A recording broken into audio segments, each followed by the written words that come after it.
In this video, I'm going to show you how to access WordPress data so that you can put it on a regular website.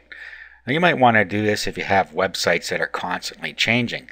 What you can do is you can just put it in a WordPress post and have that post appear on your website. It's quite easy to do, and you can just go in, update the WordPress post, and your site's updated instantly. I'll show you what I mean by that. First of all, we need to install an instance of WordPress. So we'll just go through Fantastico and we'll set up the database and WordPress blog here. Click on WordPress, new install.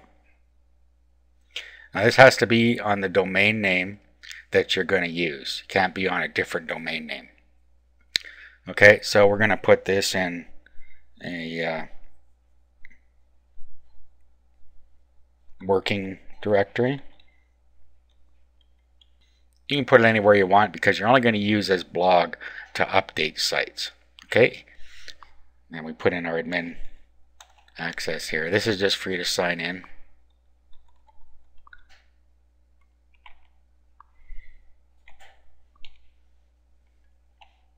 Okay, we don't care about the rest of this stuff. We'll install WordPress, finish the installation, and now we'll go to the admin page. Okay, so here's where our data is going to come from. We'll go to admin and password.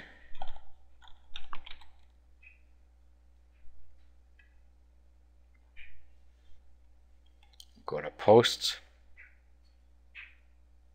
Okay, now I'm just going to give you, for instance here, say you had a release schedule that you're going to put on your website that shows you what ebooks you're going to release in a certain month. So what we will do is we'll add a new post. We'll call it release schedule.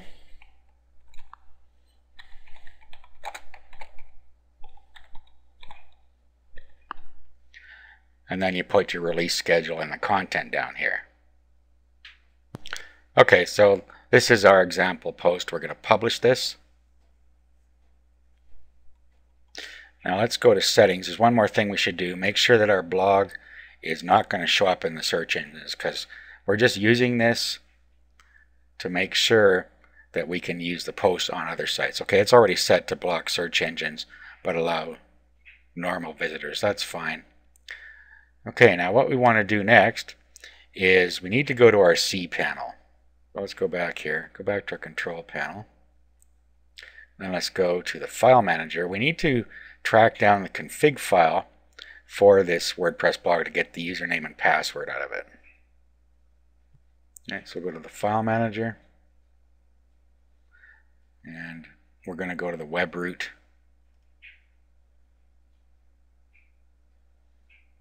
And we installed this in a directory called working, so we're going to go and find that. Roll down until we find working. Go inside. And what we're looking for is wp-config.php. Here it is here. What we want to do is we want to go and edit this. We're not actually going to change anything, we're just going to look at it. So just click on the editor and we don't have to worry about the encoding check because we're not going to change anything. We just want some information out of here. Okay, so what we have in here is the database name. So grab that. Okay, and you can see DB name. That means database name. So copy that. Now open a notepad session because you need this information later and you should probably save it somewhere.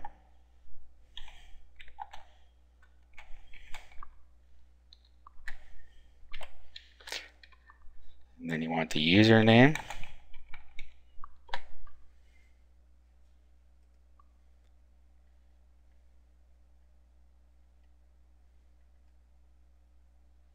Okay, here's the database user. It happens to be the same here.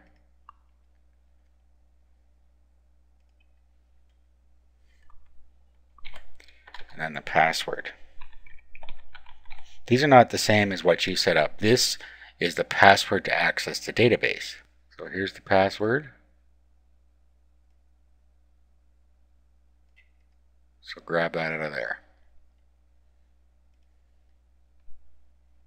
Paste it in here. Okay, you now have what you need to be able to access the database. So what I would do now is I would save this so that I have it ready for use anytime I need it when I want to quote one of my posts in a website. So let's save this, save it as DB info. All right, now the next thing we need to do is just insert some code into the web page we're going to create. Okay, so it doesn't matter whether it's on a blog or anything else, you can access this data. Okay, so what I'm going to do, I'm just going to create a quick web page here. Okay, so we'll just see.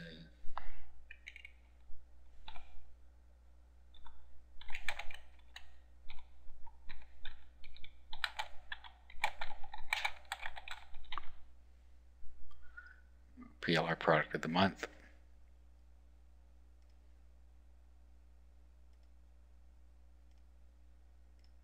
Then I'll just save this as a page. So release schedule, we'll say. Click OK. Okay, then we'll save this. And that's it. Okay, now we need to rename this file. Right now it is named release schedule.html. That's how the file was saved. Okay, so I just open it with Notepad and I'm just going to do a save as, and then I'm going to change it to a PHP. You could also just right click on it on your desktop or wherever you saved it and rename it to a PHP type file.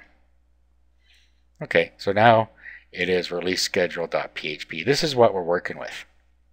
The next thing you need to do is add some code in here. Now, I've given you the code. All you have to do is take the code out of the file that was included with this video, copy it, and then what we'll do is we'll paste it in here. Now there's only a couple things we need to do. First, we need to put the database and the username and the database password in this spot. Okay, so here's the database username. Well, database name and database username are the same in this case, so we can kill two birds with one stone here. First, let's change the username. So we'll paste this in here. Then we need to change the database name here. Paste that in there. Then we need to change the password.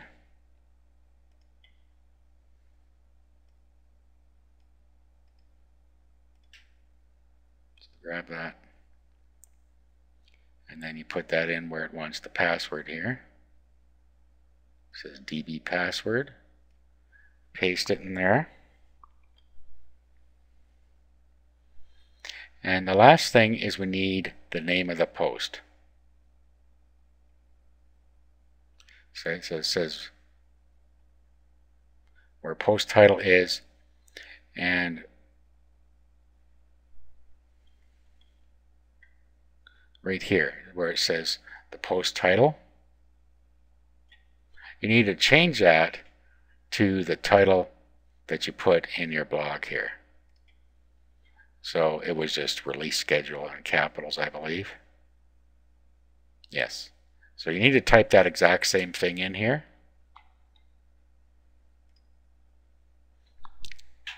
So release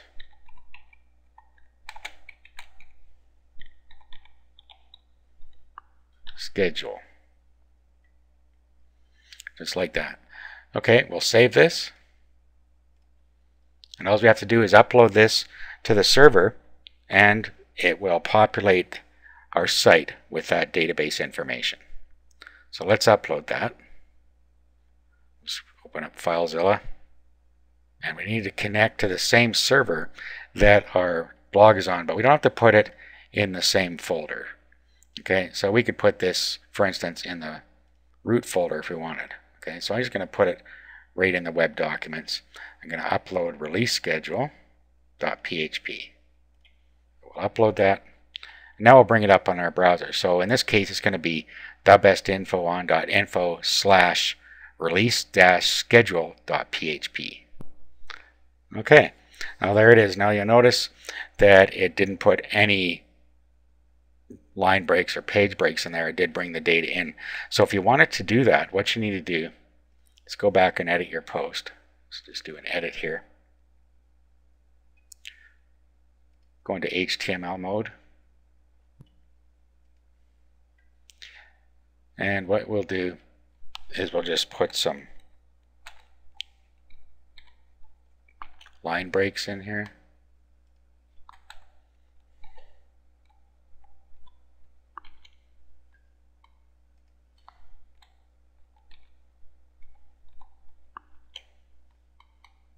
Like so. Update.